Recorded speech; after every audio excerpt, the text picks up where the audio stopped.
Assalamualaikum warahmatullahi wabarakatuh. Saya di sini Miftahul Nurawalin dari kelas TI 19B2 dengan NIM 311910579. Saya di sini akan menjelaskan apa itu OSI layar.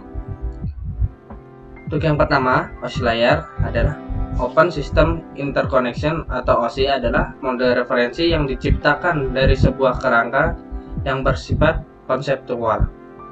Namun, saat ini telah berkembang dan menjadi sebuah standarisasi khusus berkaitan dengan koneksi komputer.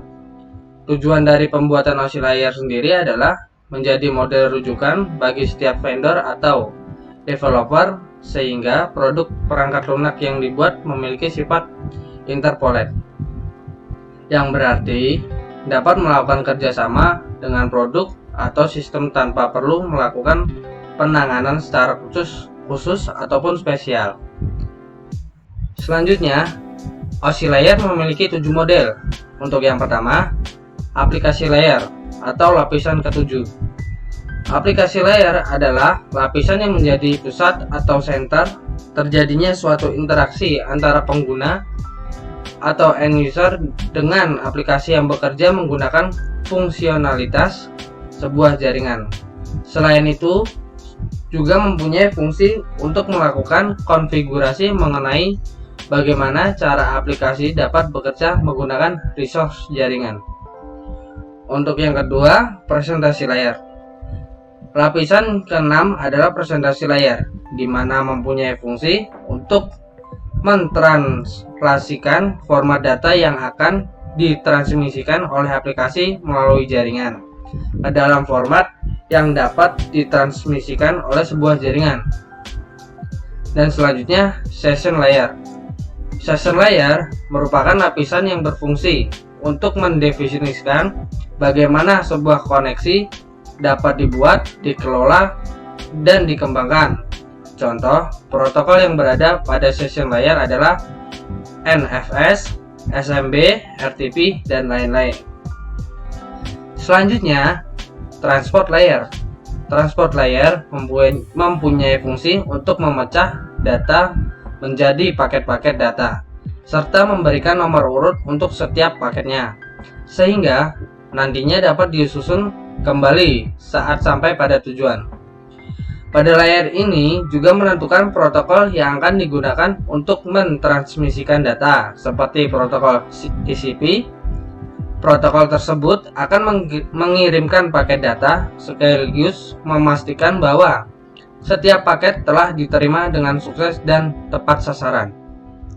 Selain itu juga dapat mentransmisikan ulang terhadap paket yang hilang atau rusak ketika proses pengiriman. Selanjutnya, network layer. Tugas dari network layer adalah membuat header untuk paket yang berisi informasi IP atau internet protokol, baik IP pengirim ataupun tujuan data. Pada suatu kondisi, network layer juga melakukan proses routing melalui internetworking dengan menggunakan bantuan router dan switch pada layar ketiga. Selanjutnya ada data link layer. Pada data link layer memiliki tugas untuk menentukan setiap bit data dikelompokkan menjadi format yang disebut dengan frame. Pada level ini juga terjadi koreksi kesalahan, flow control, pengalamatan hardware atau perangkat keras, atau seperti halnya MAC address atau media access control address, serta menentukan bagaimana perangkat jaringan seperti hub, repeater, bridge, dan switch pada layer kedua dapat beroperasi. Untuk spesifikasi IEEE 802 dapat membagi tingkatan menjadi 2 level, yaitu lapisan media access control atau MAC dan lapisan logic link control atau LLEC. Selanjutnya ada physical layer. Model OSI layer terakhir dan yang paling utama adalah physical layer, dan secara fungsi untuk mendefinisikan media transmisi jaringan, sinkronasi bit, metode pensinyalan, serta membangun arsitektur jaringan seperti pengkabelan dan topologi jaringan. Pada tahapan atau level ini juga mendefinisikan mengenai bagaimana sebuah NIC atau Network Interface Card dapat berinteraksi secara langsung dengan media kabel dan perangkat radio. Untuk setiap pengiriman data melalui tiap layer dapat dianalogikan seperti Anda mengirim surat. Nah, berikut ini adalah layer, fungsi, dan contohnya. Untuk layer yang ketujuh tadi sudah saya sebutkan, ada aplikasi. Fungsinya menunjang aplikasi untuk berkomunikasi melalui jaringan, contohnya SMTP. Dan selanjutnya ada presentasi. Fungsinya memformat data sehingga dapat dikenali oleh penerima, contohnya ada JPG, GIF, HTTPS, SSL, dan TLS. Selanjutnya ada session. Fungsinya membentuk koneksi, kemudian memutuskan ketika seluruh data telah terkirim, contohnya NetBIOS dan PPTP.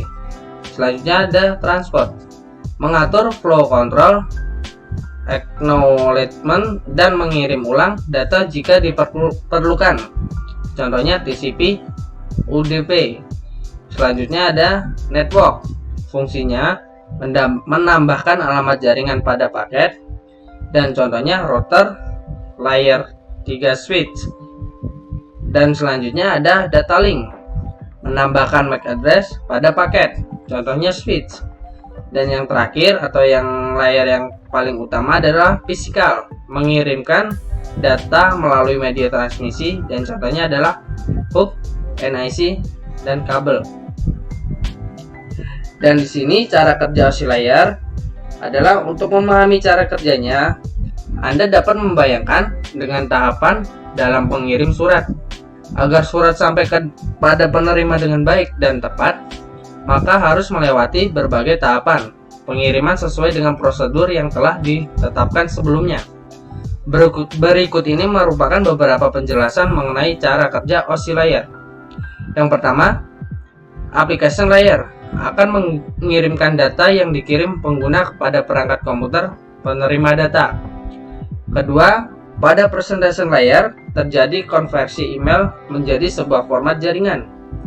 Ketiga, pada session layer akan membentuk sesi perjalanan data hingga seluruh proses pengiriman data selesai dilaksanakan. Yang keempat, di dalam transport layer, pengirim melakukan pemecah data, kemudian data tersebut dikumpulkan pada transport layer penerima. Kelima, network layer membuatkan sebuah alamat sehingga dapat menuntut dan mengarahkan data hingga sampai pada tujuan yang benar. Selanjutnya, di dalam data link layer akan dilakukan pembentukan data menjadi bentuk frame serta alamat fisik. Dan pada lapisan utama, tepatnya physical layer, data akan dikirim melalui medium atau perantara jaringan menuju lapisan transport penerima. Dan langkah yang terakhir, alur jalannya proses akan berbalik pada physical layer menuju application layer, nantinya akan mengarah pada jaringan komputer penerima. Dan berikut adalah presentasi saya tentang OSI layer. Dan apabila ada kesalahan, sekian dan wassalamualaikum warahmatullahi wabarakatuh.